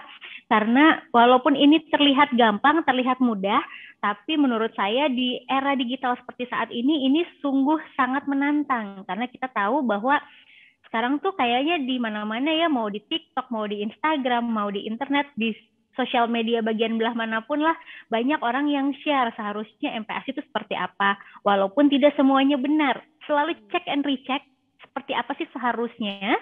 Cari informasi dari sumber yang valid. Kalau dari Organisasi Kesehatan Anak di Indonesia ada IDAI misalnya, dan itu yang harus diikuti tentunya untuk pemenuhan kebutuhan nutrisi yang optimal dan mencegah stunting. Wah, ini pesan yang sangat penting sekali dari Dr. Meta nih untuk para ibu ya, dan juga utamanya untuk mengatasi masalah stunting dari kesadaran kita tadi Dok ya, pemenuhan gizi, memeriksakan imunisasi lengkap dan lain sebagainya. Nah Dok, yang juga menarik adalah mengenai anak yang GTM nih Dok ya, karena banyak ibu-ibu yang pusing gitu ya, aduh udah macetnya macem-macem, warna-warni, tapi kok anaknya nggak mau makan. Nah ada tips nggak dari Dr. Meta untuk mengatasi anak-anak yang GTM atau gerakan tutup mulut ini, dan seperti apa sih yang harus ada di setiap keluarga nih, pola makan atau juga tentu kan nutrisi berbeda-beda ya Dok ya di setiap keluarga. Nah, seperti apa yang wajib deh meskipun nanti variasinya bisa beragam. Silakan Dok. Oke. Sebetulnya GTM alias gerakan tutup mulut ini bukan istilah medis. Jadi kalau ini dikasih tahu atau disebutkan di depan dokter-dokter spesialis anak pada bingung apaan sih GTM gitu ya. Awal mulanya GTM ini justru diciptakan oleh ibu-ibu yang kemudian akhirnya menyebar kemana-mana. Biasanya digunakan untuk merujuk berbagai kondisi yang ada hubungannya dengan sulit makan pada anak. Mulai dari benar-benar tutup mulut saat makan, ada juga yang kalau makan sampai 2 jam, ada juga mungkin yang sukanya melepeh atau mengemut, ada juga mungkin yang kalau makan pilih-pilih dan lain sebagainya. Tapi sebetulnya ada satu penelitian yang pernah diadakan multisenter di beberapa pusat pendidikan ilmu kesehatan anak di Indonesia yang kemudian menunjukkan bahwa ternyata kesulitan makan pada anak ini yang paling sering disebabkan oleh karena tidak tepatnya aturan makan, inappropriate feeding practice. Jadi tips dari saya untuk menghindari atau untuk mengatasi GTM adalah patuhi secara konsisten aturan makan. Aturan makan ini ada jadwal Jadi buat jadwal secara rutin dan teratur, 3 kali makan utama, 2 kali snack, boleh dimulai sejak MPASI dimulai. Kemudian setelah itu kita juga harus memastikan pada saat pemberian makan maksimal 30 menit, habis tidak habis diselesaikan. Lalu juga tidak boleh ada distraksi, jadi pada saat anak makan tidak boleh sambil nonton YouTube, tidak boleh sambil naik odong-odong, sambil jalan, sambil digendong, lihat orang lewat, lihat ikan, dan lain sebagainya. Terus juga jangan memaksakan apabila pada saat waktu makan anak kok sepertinya tidak mau makan, maka boleh ditunggu 10 hingga 15 menit, tawarkan secara netral. Kalau tetap tidak mau makan juga, ya sudah, hentikan proses makan, tunggu jam makan berikutnya. Ini adalah aturan makan yang memang harus konsisten diikuti untuk tujuannya adalah melatih anak mengerti sinyal lapar dan kenyang dari tubuhnya sehingga tentu dia akan dapat menghindari gangguan makan di kemudian hari. Jadi kalau kita salah polanya gitu ya, tidak tepat jadwalnya itu bisa jadi penyebab GTM juga ya dok ternyata ya. Betul, betul. Oke dok, pertanyaan berikutnya nih dok, kalau misalkan mengenai gizi tadi ya kita sudah lumayan paham, mudah-mudahan apalagi dibantu dengan adanya buku ini pemenuhannya sudah lebih baik. Ada nggak dok pesan yang penting kepada orang tua yang barangkali ketika saat ini menghadapi banyak snacking tadi jadi kewalahan gitu ya dok ya. Ini gizi sudah, tapi kalau dikasih berlebihan snacking khawatir nanti obesitas atau berlebihan berat badan. Nah ada saran nggak dok untuk snackingnya ini? Di sini kan banyak tips snack juga ya sebenarnya dok ya. Betul. Jadi kalau dilihat di buku Momiklopedia 89 resep ini di bagian paling belakang ada contoh jadwal menu. Dalam satu hari, dalam satu minggu juga ada, bisa dilihat dan ini dimodifikasi tentunya. Kalau dilihat di situ snack yang diberikan adalah 2 kali sehari sesuai dengan jadwal yang sudah diatur, kemudian snacknya juga harus diatur. Misalnya nih, kalau dia sudah konsumsi kalorinya tinggi dari makanan utama, maka snacknya diberikan buah saja. Atau kalau misalnya dia masih kurang dari makanan utamanya, maka snacknya boleh diberikan yang lebih tinggi. Tapi jangan kelebihan. Semuanya memang ada takarannya, oleh karena itu di buku ini selalu ada kandungannya, berapa kalorinya, berapa karbohidratnya, berapa proteinnya, dan lain sebagainya. Ingat bahwa snack ini diberikan hanya 2 kali per hari dan harus diberikan sesuai dengan jadwal. Kadang tuh soalnya orang tua gini ya, kalau misalnya pada saat makan utama, misalnya sarapannya nggak habis nih, karena takut, aduh nanti anak gue beratnya turun, ntar sakit, dan lain sebagainya, akhirnya dikasih snack. Dikasih snack terus sampai dengan nanti pada saat makan siang, dia sudah kenyang dengan snack, makan siangnya nggak mau lagi, cuma sedikit. Orang tua kembali khawatir, kok makannya sedikit banget sih, udah deh kita kasih snack lagi deh. Sampai makan malam dan gitu seterusnya, sampai akhirnya nanti orang tua akan bilang ke dokter, dok anak saya kok nggak mau makan ya, maunya snack doang. Padahal sebetulnya ya itu berasal dari pola asuh orang tua itu sendiri. Oke, jadi jangan berlebihan memberikan snack sehingga makanan utamanya jadi skip gitu ya dok ya. Betul. Terima kasih di penjelasannya dok. Nah sekarang terkait dengan pertanyaan karena hari ini bertepatan dengan juga 52 tahun Gramedia, kolaborasi tanpa batas. Dr. Meta salah satu penulis yang begitu juga disayangi juga nih sama Gramedia karena sudah banyak sekali karya nih di Gramedia ya dok ya. Di Gramedia Pustaka Utama utamanya juga. Dan bagaimana dalam menulis karya ini dokter juga dikenalnya kan menggunakan bahasa yang sangat kekinian nih dok ya. Bagi kita ibu-ibu yang kemudian di era milenials ini juga merasa sangat dekat ini. Apakah ini memang jadi salah satu strateginya untuk penggunaan bahasa yang lebih anak muda? Karena mungkin pembaca atau followersnya dokter di usia-usia milenials ini ya dok? Sebetulnya mungkin ini adalah hikmah dari saya penyiar. Jadi saya sampai dengan saat ini adalah penyiar radio anak muda. Jadi di penyiar atau di radio anak muda tersebut yang saya bahas nggak ada tuh soal parenting atau soal nutrisi dan lain sebagainya. Yang saya bahas adalah lagu terbaru, gosip terbaru, Rihanna hamil lah dan lain sebagainya. Sehingga otomatis sebetulnya gaya bahasa saya sehari-hari pun ya sebetulnya seperti itu. Nah karena itu pada saat saya menulis buku saya ingin memastikan bahwa semua orang dari berbagai latar belakang pendidikan, dari berbagai latar belakang sosial ekonomi, dari berbagai latar belakang budaya, dari berbagai usia mengerti benar apa yang saya maksud. Karena pada saat saya berencana untuk membuat buku parenting, saya datang dulu nih ke Gramedia, saya beli semua buku parenting yang ada, saya pengen tahu kenapa sih atau apa ya kira-kira yang bisa membedakan buku saya nanti dengan buku-buku ini. Kebanyakan buku-buku tersebut dibuat dengan bahasa yang ilmiah, yang mana akhirnya menurut saya bisa jadi membuat kemungkinan misleading untuk membacanya, tergantung dari kondisi pendidikan, latar belakang sosial ekonomi, dan lain sebagainya. Kemudian selain itu juga menurut saya, apabila kita menggunakan bahasa yang sesederhana mungkin, ini juga akan dapat memperkecil resiko kemungkinan salah paham. Karena kita tahu ya, bahasa yang tertulis tentu akan berbeda dengan bahasa lisan, yang tentu diterimanya itu akan sangat berpengaruh dari latar belakang orang yang menerimanya. Makanya sengaja sesederhana mungkin, sengaja seanak muda mungkin ya gitu, supaya lebih mudah dimengerti dan mengurangi resiko misleading informasi. Dan kita jadi sepertinya ngobrol gitu sama Dokter Meta kalau lagi baca bukunya nih. Kayaknya ini memang Dokter Gitu Meta ya. nulis buat aku gitu ya. Personal jadi terasanya. Dok, kemudian dokter kan banyak followers gitu ya. Netizen-netizen yang ngikutin di sosial media, yang mengikuti blognya dokter. Ini seberapa pengaruhnya sih mereka gitu ya, dukungan dari para followersnya. Ada panggilannya nggak, Dok? Saya sih nggak pernah bikin panggilan tersendiri, tapi mereka sendiri kayaknya menyebut netizen katanya. Netizen ya. Nah, seberapa besar pengaruh dari netizennya Dokter Meta nih dalam proses pembuatan setiap karyanya, dokter? Pengaruhnya banyak banget, pengaruhnya besar sekali, karena emang setiap kali saya membuat buku, saya selalu menanyakan terlebih dahulu nih kepada para netizen ini, apa sih yang ingin dibaca, ada kesulitan apa, kemudian misalnya saya tanya, bahkan untuk menentukan cover aja saya bikin polling nih, yang menentukan adalah netizen juga. Termasuk juga saya ingin tahu kesulitan-kesulitan apa sih yang orang tua alami, yang kemudian mereka membutuhkan panduan berupa buku. Saya juga bertanya, selain masalah-masalah tersebut, kira-kira ada apa lagi sih yang ingin sekali mereka ketahui, tapi belum ada informasinya tersedia di mana-mana secara bebas dan lain sebagainya. Jadi kalau ditanya seberapa penting, seberapa besar pengaruhnya, ini paling penting, yang paling besar pengaruhnya justru adalah dari netizen ini. Jadi di situ ya sumber research untuk pasarnya ya, Dok ya. Dari Iya, komentar betul. dari para netizen ini.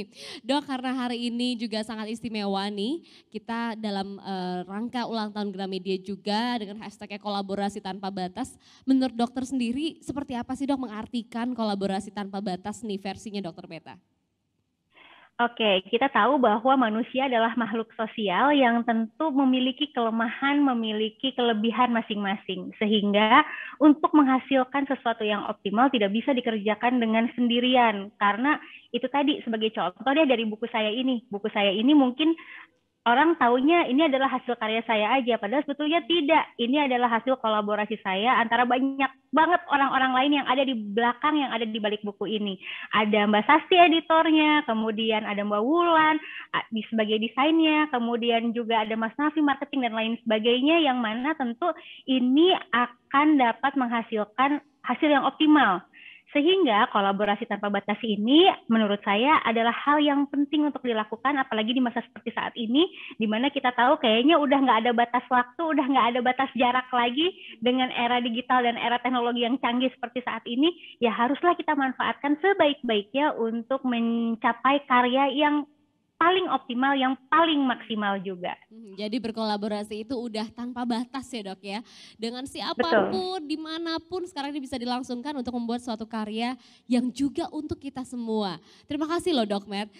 Dokter ini selalu jadi partner kolaborasinya Gramedia.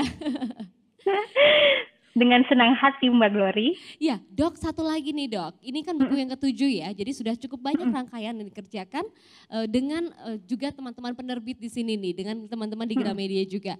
Gimana Dok perasaannya membuat banyak karya bersama nih dengan penerbit di sini dan juga tentunya dipasarkan juga di Gramedia? Senang banget, saya benar-benar memberikan apresiasi setinggi-tingginya kepada tim Gramedia, karena setiap kali saya bilang pengen bikin buku, udah gitu kayaknya yang lebih semangat adalah tim di balik buku tersebut nih. Kayaknya yang paling ayo, kemudian kayak misalnya Mas Nafi tuh bagian marketingnya tuh selalu memberikan laporan, Dok ini bukunya udah sampai di sini, udah sampai di Makassar, dengan lengkap foto-fotonya, termasuk juga tim Gramedia yang ada di berbagai kota, yang ada di seluruh Indonesia juga demikian.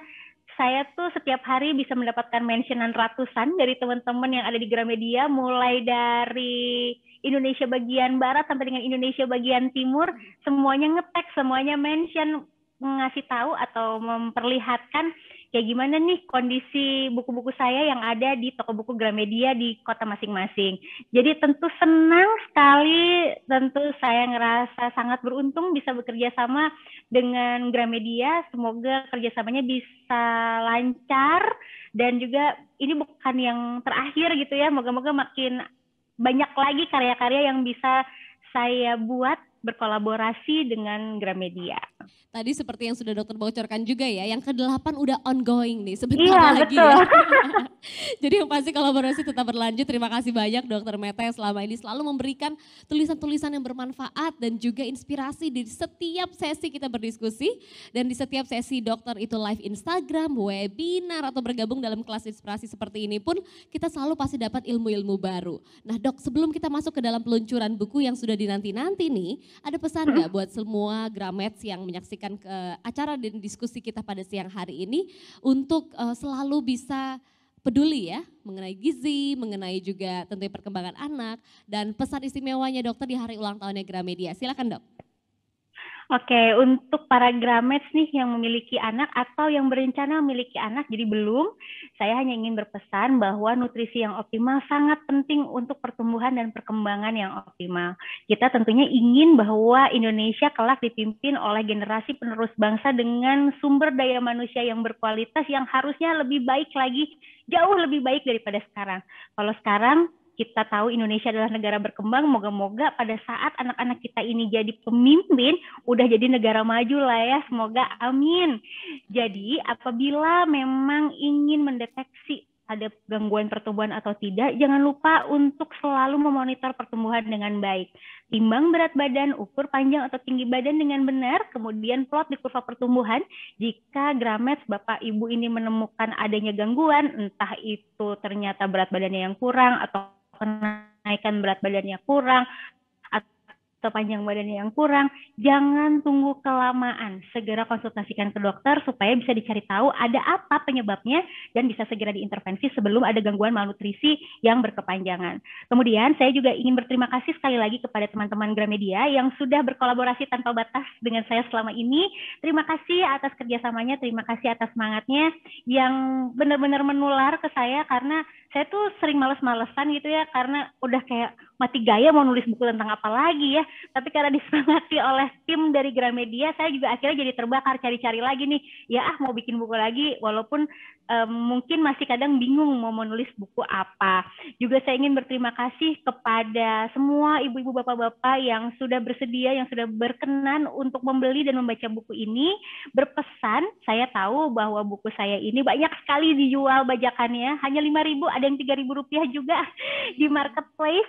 Bahkan yang beredar gratisan dengan versi PDF di berbagai WhatsApp group.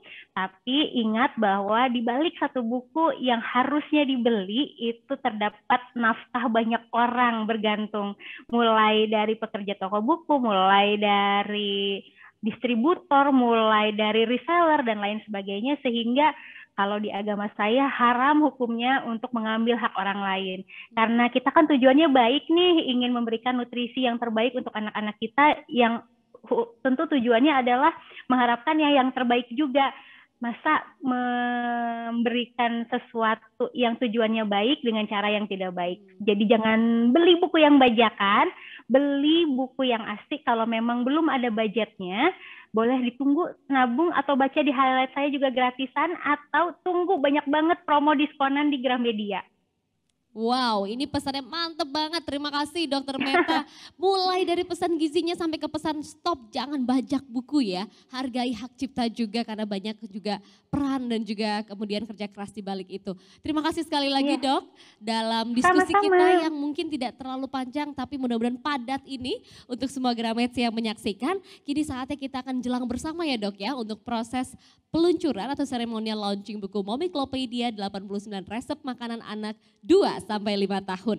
Dan untuk meresmikan peluncuran ini, maka kita akan menyaksikan terlebih dahulu sebuah video sambutan dari Vice GM Gramedia Pustaka Utama, Bapak Andi Tarigan, yang nanti akan diikuti juga dengan video launching buku Momiklopedia 89 resep makanan anak 2 sampai 5 tahun. Halo Dokter Meta, apa kabar? Sehat-sehat selalu ya dok. Kami mengucapkan selamat karena hari ini kita akan meluncurkan seri ke-7 dari Momiklopedia yang berjudul Momiklopedia 89 resep makanan anak 2-5 tahun. Kami berterima kasih banyak karena di tengah kesibukan Dokter Meta melayani pasien dan berbagai hal di rumah sakit, Dokter Meta masih menyempatkan diri untuk memberikan edukasi melalui buku. Kami sekali lagi berterima kasih karena kami membayangkan ada begitu banyak pengetahuan yang sebelumnya kami tidak tahu, sekarang kami menjadi tahu setelah membaca buku Momiklopedia. Buku Momiklopedia yang terakhir terbit 26 Januari 2022 yang hari ini secara resmi kita luncurkan. Dan kalau di total seluruh seri Momiklopedia, penjualannya sekitar 250.000 eksemplar, angka yang fantastis tentunya. Sekali lagi, selamat dan terima kasih kepada Dokter Meta. Sehat-sehat selalu ya dok.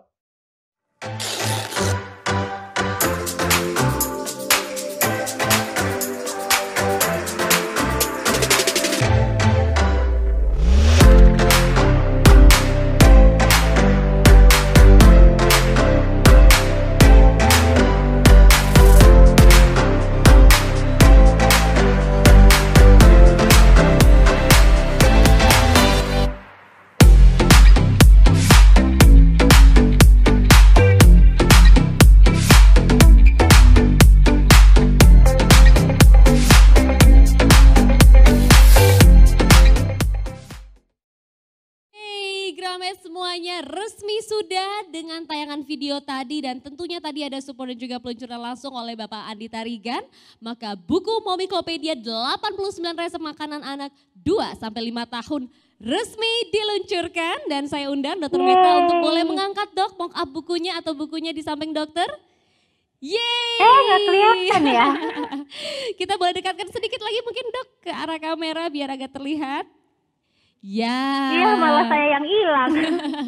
Mungkin sedikit tertutup oleh virtual background, saya wakili sedikit di sini juga ya dok ya. Senang sekali buku ini sudah hadir dan diluncurkan. Kita berikan selamat sekali lagi Dokter Meta, selamat kepada seluruh tim juga yang sudah menyusun buku ini. Buku Momiklopedia 89 resep makanan anak 2-5 tahun. Yeay, kita berikan aplaus dulu dong Gramets dimanapun berada, yang ada di studio, yang memberikan icon tepuk tangan dari sosmednya masing-masing silahkan loh ya. Selamat sekali lagi Dokter Meta atas peluncuran buku ini. Dan semoga juga bisa disambut baik. Yes, terima kasih dokter. Semoga bisa disambut baik oleh seluruh Gramets dimanapun berada. Dan tentunya setelah resmi diluncurkan, tunggu apa lagi nih ya. Gramets langsung saja bisa langsung pesan, langsung beli buku terbaru karya Dokter Meta Hanindita.